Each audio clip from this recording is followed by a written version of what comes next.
வணக்கம். எல்லோரும் நிறைந்த நலமுடன் வளமுடன் பணமுடன் வாழ பிரபஞ்ச பேராற்றலை வேண்டிக் கொள்கிறேன். எனக்கு இந்த வாய்ப்பளித்த திருசக்தி ஜோதிட நிலைய தலைவர் திரு வையாபுரி ஐயா அவர்களுக்கு எனது நன்றியை தெரிவித்துக் கொள்கிறேன். ஃபஸ்ட்டு மலர் மருத்துவத்தை பற்றி பார்க்கலாங்க. ஃபஸ்ட்டு அன்பின் மலர்.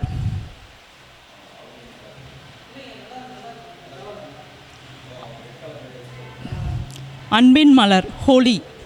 இந்த ஹோலிங்கிற மலர் மருந்து எதுக்கு யூஸ் பண்ணுவோம் அப்படின்னா இப்போது ஒரு குடும்பத்தில் 2 பேர்த்துக்கு கசப்பான உணர்வு இருக்குது. அது கணவன் மனைவி, இல்லை அம்மா பையன், அம்மா பொண்ணு, அப்பா பையன், அப்பா பொண்ணு, அப்படி யாருக்கு வேணாலும் 2 நபர்களுக்கு அந்த கசப்பு உணர்வு இருக்குது.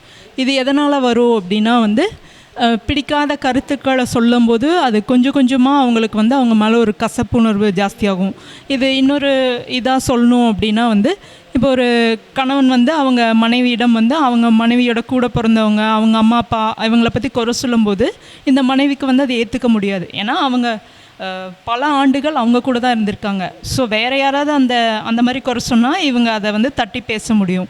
ஆனால் தன் கணவர் சொல்லும்போது அவங்களால இது பண்ண முடியாது. ஸோ இதுவே அவங்களுக்கு பல தடவை அது சொல்ல அது கசப்பு உணர்வாக மாறிடும். இதே தான் ஒரு கணவனுக்கும் தன் மனைவி தன்னோட அம்மாவை பற்றி கூட பிறந்தவங்களை பற்றி எப்போ பார்த்தாலும் குறை சொல்லிட்டே இருக்கிறது அவங்களால தாங்கிக்க முடியாது. அது அந்த கசப்பு உணர்வாக அவங்கள அறியாமையே அவங்க மனசில் அது ஒரு பிடிக்காத தன்மையை உருவாக்கிடும். அதனால் என்னாகும் அப்படின்னா அவங்க கேட்குற விஷயத்த இவங்களுக்கு செய்யறதுக்கு பிடிக்காது, ஒரு கசப்புத்தன்மை, வெறுப்பை காமிப்பாங்க.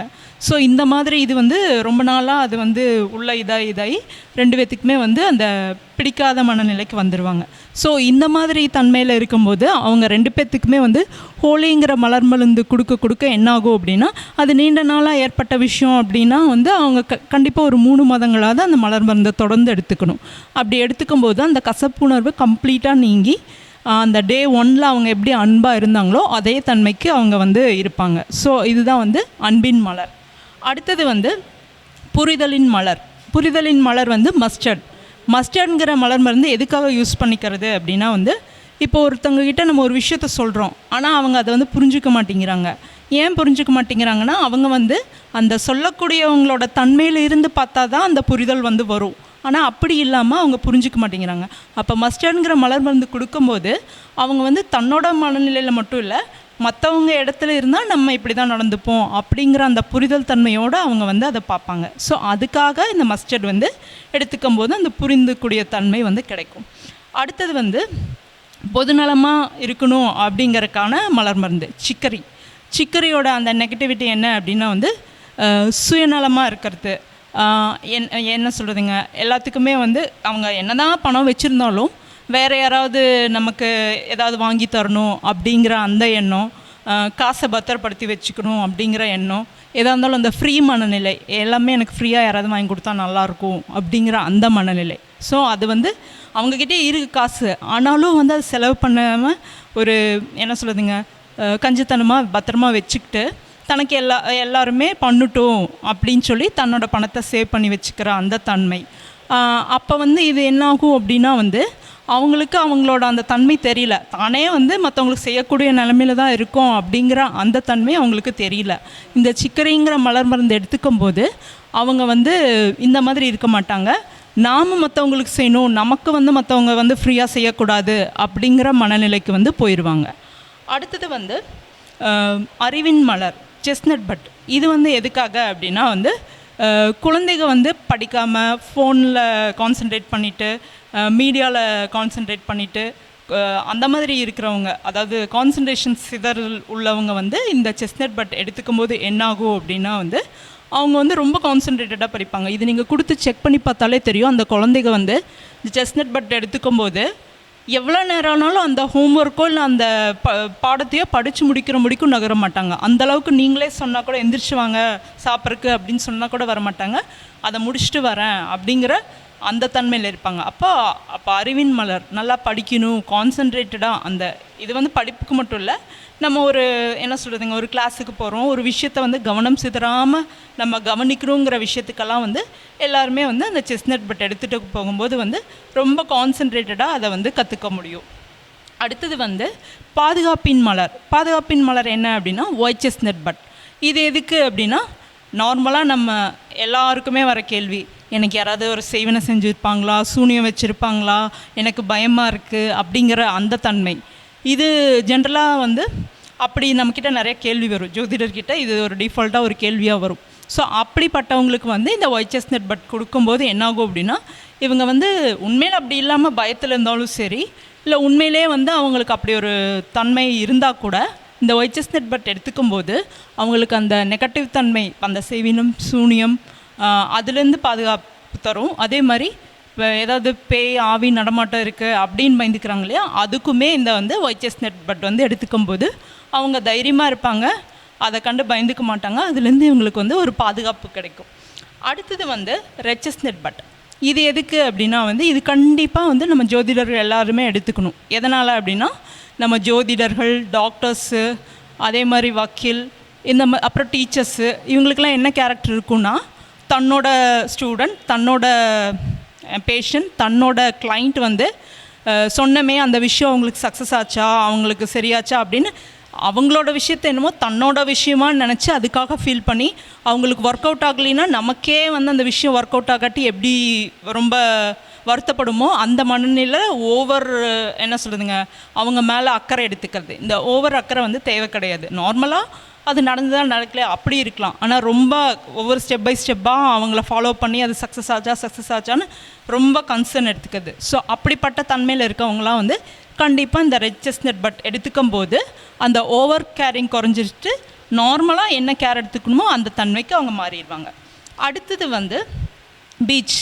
இது வந்து அதிகாரத்தின் மலர். இது என்ன அப்படின்னா வந்து இதோட நெகட்டிவ் இது என்ன அப்படின்னா வந்து இது வந்து நார்மலாக வந்து தான் சொல்கிறது தான் சரி அப்படிங்கிற தன்மையில் இருக்கிற நிறையா ஒரு மோஸ்ட் ஆஃப் த கவர்மெண்ட் எம்ப்ளாயீஸ்க்கு, டீச்சர்ஸ்க்கு, வக்கீலுக்கு, இவங்களுக்கெல்லாம் இந்த கேரக்டர் இருக்கும். என்ன அப்படின்னா வந்து நான் சொல்கிறத செய் அப்படிங்கிற மனநிலை. ஆப்போனண்ட் வந்து என்ன சொல்ல வராங்க அப்படிங்கிறத காது கொடுத்து கூட கேட்க மாட்டாங்க. அவங்க தன்மையில் என்ன இருக்குது அப்படின்னு கேட்டால் தான் வந்து அந்த விஷயத்தை சரி பண்ணிக்க முடியும். ஆனால் அவங்க காது கொடுத்து கேட்க மாட்டாங்க.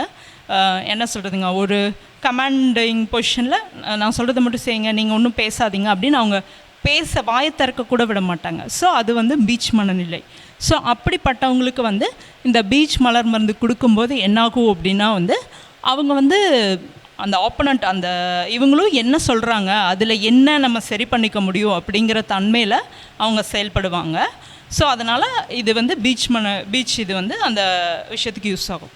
அடுத்தது பொறுமையின் மலர், இம்பேஷன்ஸ். இது என்ன அப்படின்னா எதுக்கு எடுத்தாலும் அவசரம், இப்போவே நடந்தாகணும், இந்த செகண்டே நடந்தாகணும் அப்படின்னு அந்த காலில் சுடுதண்ணி ஊற்றிட்டு நடக்கணும்னு சொல்லி குதிக்கிறாங்க இல்லையா, அப்படிப்பட்ட ரொம்ப அவசரமாக எல்லாமே நடந்துடணும், இந்த நிமிஷமே இன்றைக்கி பண்ணுனா நாளைக்கு அது சக்ஸஸ் கொடுத்துடணும் அப்படின்னு பொறுமைங்கிறது மருந்துக்கு கூட இல்லாதவங்க வந்து இம்பேஷன்ங்கிற மலர் மருந்து எடுத்துக்கும் போது என்னாகும் அப்படின்னா அவங்க அப்படியே பொறுமையாக இதுக்கு இவ்வளோ டைம் ஆகும், இந்த இப்போ ஒரு மரம் ஒரு செடி வளரணுன்னா ஒரு 3லேருந்து 6 மாதம் ஆகும், அதுக்கு நம்ம டைம் கொடுக்கணும்.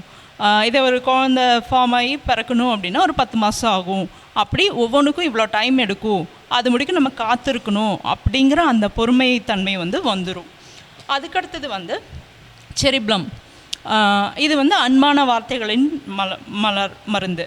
இது என்ன அப்படின்னா இந்த செரிப்ளமோட நெகட்டிவ் தன்மை என்ன அப்படின்னா வந்து அவங்க வந்து ரொம்ப ஹார்ஷான வேர்ட்ஸ், காது கொடுத்து கேட்கக்கூட முடியாத வார்த்தைகளை வந்து பிரயோகிப்பாங்க.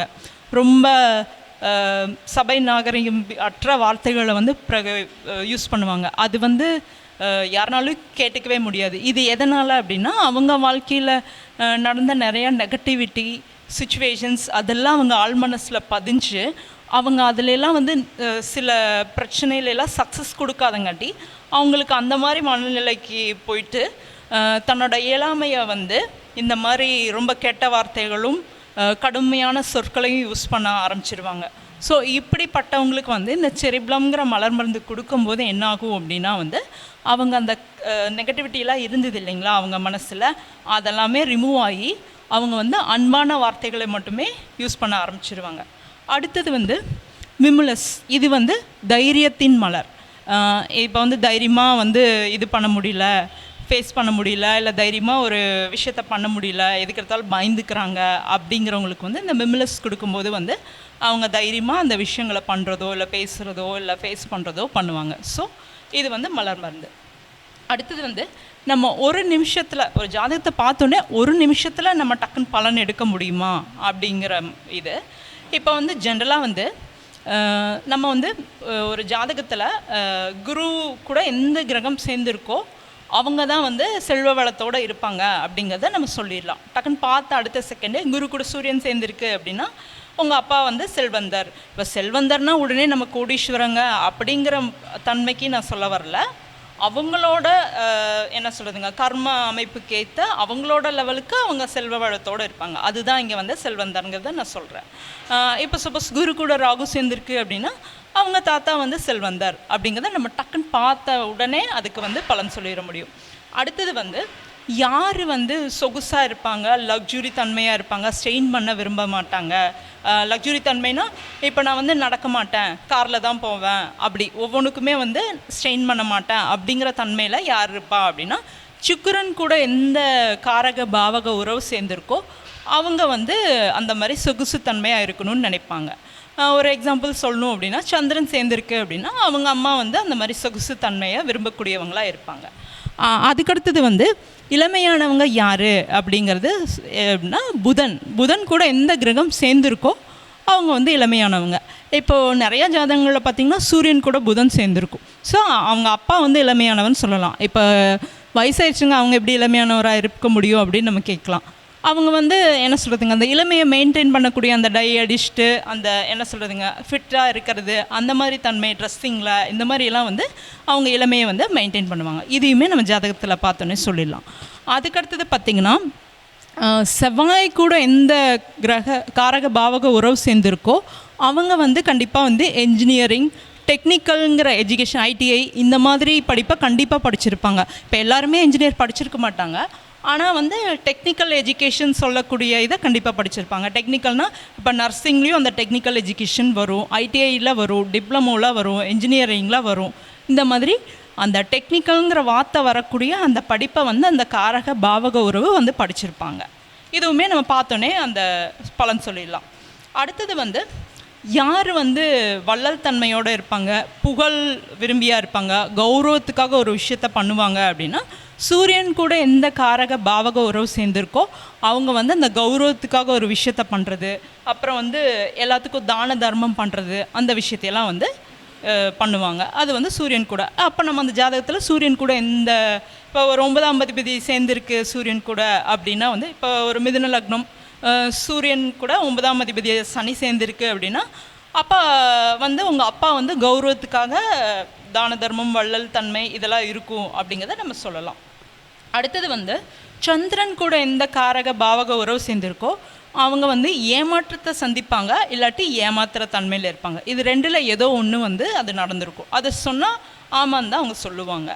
அடுத்தது வந்து சனி கூட எந்த காரக பாவக உறவு சேர்ந்துருக்கோ அவங்க வந்து டக்குன்னு ஒரு முடிவு எடுக்கவே மாட்டாங்க. ரொம்ப அவங்க முடிவு எடுக்கணும் அப்படின்னா நம்ம வெயிட் பண்ணிகிட்டே இருக்கணும். ஏன்னா அவங்க ரொம்ப யோசித்து மெதுவாக அவங்க முடிவெடுத்து சொல்கிறதுக்குள்ளே நமக்கு அந்த பொறுமையே போயிடும் அந்தளவுக்கு. ஆனால் அந்த முடிவு கரெக்டான முடிவாக இருக்கும், ஆனால் லேட்டாக எடுப்பாங்க. அதையும் நம்ம பார்த்தோன்னே சொல்லிடலாம். அடுத்தது வந்து யார் பேராசை கொண்டவங்களாக இருப்பாங்க அப்படின்னா ராகு கூட எந்த காரக பாவக உறவு சேர்ந்துருக்கோ அவங்க பேராசை தன்மையில் இருப்பாங்க. இப்போ எக்ஸாம்பிள் பார்த்திங்கன்னா ஒரு புதன் கூட ராகு சேர்ந்துருக்கு அப்படின்னா வந்து புதன்னா மாமாவை குறிக்கும், புதன்னா இளைய சகோதரத்தை குறிக்கும். ஸோ அவங்க வந்து அந்த பேராசைத்தன்மை உடையவங்களாக இருக்காங்க அப்படிங்கிறத சொல்லலாம். அடுத்தது வந்து கேது கூட எந்த காரக பாவக உறவு சேர்ந்துருக்கோ அவங்களுக்கு வந்து அந்த விரக்தி தன்மை எதுக்குள்ளேயும் ஒட்டாத தன்மையில் இருப்பாங்க. அதாவது இந்த பெருசாக எது மேலேயும் நாட்டம் இருக்காது, இது வேணும் அது வேணும் அப்படின்னு ரொம்ப என்ன சொல்லுதுங்க இது மேலேயுமே பிரியம் இல்லாமல் இருப்பாங்க. ஸோ ஒரு எக்ஸாம்பிள் சொல்லணும் அப்படின்னா சுக்கிரன் கேது சேர்ந்துருக்கு, அது பெண் ஜாதகமாக இருந்தால் அந்த ஜாதகியே வந்து எது மேலேயும் ஒரு பிடிப்பு இருக்காது, விரக்தி தன்மையில் தான் இருப்பாங்க. அந்த மாதிரி இது வந்து நம்ம ஜாதகத்தை பார்த்தோன்னே ஒரு நிமிஷத்தில் சொல்லக்கூடிய ரூல். அடுத்தது வந்து இப்போ ஃபாரின் போவனா அப்படிங்கிறது ஜென்ரலாக ஒரு கேள்வியாக இருக்கும்.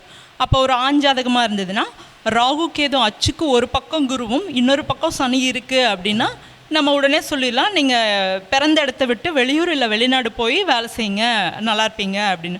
அதை தாண்டி அவங்க இல்லைங்க நான் வெளியூர் போக முடியாது, வெளிநாடு போக முடியாது அப்படின்னு சொன்னாங்கன்னா, அந்த பிறந்த இடத்துலே இருந்தால் அவங்க பெருசாக ஜெயிக்க முடியாது. அவங்க எவ்வளோ தான் உழைச்சாலும் உழைப்புக்கேற்ற ஊதியம் கிடைக்காது, இல்லைன்னா வேலைக்கு போகாமல் சும்மா வெட்டியாக இருக்க வேண்டிய அந்த நிலை வந்துடும். ஸோ அதனால் இது பார்த்தோன்னே டக்குன்னு நம்ம ஒரே நிமிஷத்தில் இடத்துல ராவுக்கு எதுக்கு அச்சுக்கு ஒரு பக்கம் குரு இருக்கா, சனி இருக்கா, நீங்கள் தயவுசெய்து வெளியூர் வெளிநாடு போயிருங்க, சக்ஸஸை கொடுக்கும் அப்படின்னு இதை நம்ம பார்த்தோன்னே ஒரு செகண்டில் சொல்லிடலாம். அதே மாதிரி பெண் ஜாதகத்தில் வந்து ஃபாரின் மாப்பிள்ளை கிடைக்குமா அப்படிங்கிறது கேள்வி கேட்பாங்க. அதுக்குமே வந்து ராவுக்கேது அச்சுக்கு ஒரு புறம் செவ்வாயும் இன்னொரு புறம் சுக்கிரனும் இருக்குது அப்படின்னா, நீங்கள் வந்து உங்கள் பொண்ணுக்கு வந்து ஒரு வெளியூர் இல்லை வெளிநாடு மாப்பிள்ளை தேடுங்க, அதுதான் இந்த பொண்ணுக்கு வந்து சூட் ஆகும் அப்படின்னு இதுவுமே நம்ம ஒரு நிமிடத்தில் பார்த்தோன்னே சொல்லிடலாம். அடுத்தது வந்து எண்ணியல் வழக்கம்போல தான் நம்ம இடது கை இல்லை இடது காலில் எழுதிக்கலாம், இல்லை பல தடவை சேன் பண்ணலாம், இல்லை நோட்டில் வந்து பல தடவை எழுதிக்கும்போது அந்த விஷயத்துக்கான என்ன பிரச்சனைக்காக எழுதுகிறோமோ அதுக்கான சொல்யூஷன் கிடைக்கும். இப்போ எல்லாத்துக்குமே இருக்கிறது வந்து எனக்கு வந்து மணி ஃப்ளோ இருந்துகிட்டே இருக்கணும், பண வரவு இருந்துகிட்டே இருக்கணும் அப்படிங்கிறது. அதுக்கு என்ன நம்பர் அப்படின்னா 229. இதை வந்து தனித்தனியாக தான் சொல்லணும், 229 அப்படின்னு நம்ம சொல்லிடக்கூடாது. அடுத்தது வந்து கன்ஃபியூஷனாக இருக்குங்க, குழப்பமாக இருக்குது, இது சரியாக இருக்குது, என்ன பண்ணணும் அப்படிங்கிறது கேள்வியாக இருக்கும். அதுக்கு என்ன நம்பர் யூஸ் பண்ணணும் அப்படின்னா 60346 இந்த நம்பரை யூஸ் பண்ணும்போது அவங்களுக்கு அந்த குழப்பத்துலேருந்து வெளியில் வரக்கூடிய தன்மை கிடைக்கும். அடுத்தது எல்லா பெண்களுக்குமே உண்டான ஆசை, தான் கேட்டதெல்லாமே தன் கணவர் வந்து வாங்கி தரணும், நோ சொல்லக்கூடாது அப்படின்னு நினைப்போம். ஆனால் இது வந்து நியாயமான விஷயத்துக்கு, தேவையில்லாதெல்லாம் கேட்டோம்னா கிடைக்காது. நியாயமாக கிடைக்க வேண்டிய விஷயத்துக்கு வாங்கி தர மாட்டேங்கிறாங்க. அப்படிங்கும்போது இந்த நம்பரை வந்து க்ரீன் கலரில் நம்ம பல தடவை எழுதிக்கலாம், இல்லை இடது கை இல்லை இடது காலில் எழுதிக்கலாம். என்ன நம்பர் அப்படின்னா 1708155. இந்த நம்பரை யூஸ் பண்ணும்போது அந்த மனைவி கேட்குறத வந்து அந்த கணவர் வந்து நியாயமான விஷயத்த வாங்கி கொடுப்பாரு. அடுத்தது வந்து மொபைல் அடிக்ஷன். இப்போ எல்லாத்துக்குமே குட்டி குழந்தையிலேருந்து பெரியவங்க முடிக்கும் இருக்கக்கூடிய பெரிய பிரச்சனை எல்லாருமே மொபைல் அடிக்ஷன். உள்ளே இப்படி போனால் பக்கத்தில் வெடித்தாலும் தெரியாது, அந்தளவுக்கு அதில் வந்து நம்ம ஆழ்ந்து போயிடுறோம். ஸோ இதிலிருந்து தப்பிக்கிறதுக்கு என்ன நம்பர் யூஸ் பண்ணோம் அப்படின்னா 370457. இந்த நம்பரை வந்து இடது கை இல்லை இடது காலில் எழுதிக்கலாம், இல்லை நோட்டில் பல தடவை எழுதிக்கலாம். இப்படி பண்ணும்போது அந்த மொபைல் அடிக்ஷன்லேருந்து நம்ம வெளியில் வந்துட முடியும். அடுத்தது வந்து கடன் அடையிறதுக்கு என்ன நம்பர் யூஸ் பண்ணணும் அப்படின்னா வந்து 93900441. இந்த நம்பரை எழுதும்போது கடன் அடையக்கூடிய வாய்ப்பு இல்லை வழி வந்து கிடைக்கும். அதுக்கடுத்தது வந்து நம்ம வந்து ஒவ்வொரு கிரகத்துக்கும் வந்து ஒரு தன்மை இருக்கும் இல்லையா, அதை வச்சும் நம்ம வந்து சொல்லலாம். இப்போ இந்த கிரகம்லாம் வந்து அந்த லக்னாதிபதி கூட சேர்ந்துருக்கு, இல்லை லக்னத்தில் இருக்குன்னா அந்த ஜாதகருக்கு அந்த தன்மை இருக்குது அப்படிங்கிறத சொல்லலாம். இப்போ சூரியன் வந்து லக்னத்தில் இருக்குது அப்படின்னா அவங்களுக்கு தலைமை பண்பு இருக்கும், நிர்வாகத்திறன் இருக்கும் அப்படிங்கிறத சொல்லலாம். இல்லை லக்னாதிபதி கூட இந்த சூரியன் சேர்ந்துருக்குனாலும் அவங்களுக்குமே இந்த தன்மை இருக்கும்.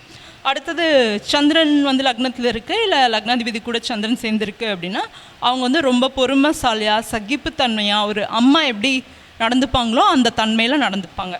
செவ்வாய் வந்து லக்னத்தில் இருக்குது, இல்லை செவ்வாய் கூட லக்னாதிபதி சேர்ந்துருக்கு அப்படின்னா அவங்களுக்கு வந்து எதை எடுத்தாலும் வேகமாக இருக்கணும், டக்குன்னு பண்ணணும் அப்படின்னு ஒரு என்ன சொல்லுதுங்க, ஒரு ஆர்மி போலீஸ் பர்சன் மாதிரி ரொம்ப துடுக்காக இருப்பாங்க. அதே மாதிரி கோவம் சட்டுன்னு வந்துடும் அந்த மாதிரி.